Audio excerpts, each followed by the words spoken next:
In today's video, I'm going to teach you how to move images freely in Card. Let's start inside Card. Head to card.so and open the editor by clicking Open Dashboard.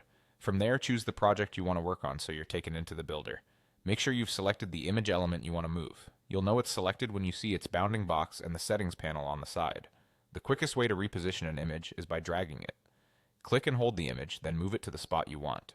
As you drag, keep an eye on the guidelines that appear.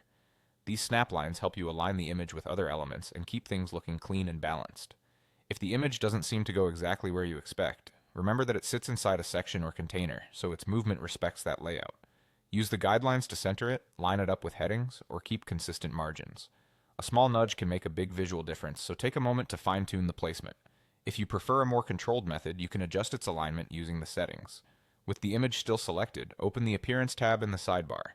This is where Card groups visual controls for the element. Find alignment in that panel. Here, choose how the image should sit within its container, left, center, or right. This method is great when you want reliable, responsive positioning without manually dragging. Once you've picked the alignment that looks best for your layout, confirm your choice by clicking Done.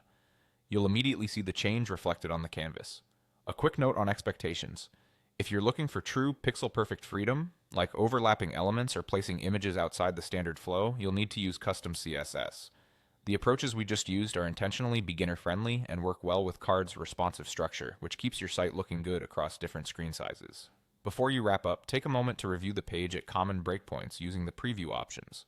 Make sure your image still looks properly placed on mobile and tablet. If something feels off, try a slight drag adjustment or switch the alignment to better suit smaller screens. And if you're not seeing changes, double check that the correct image is selected in the editor.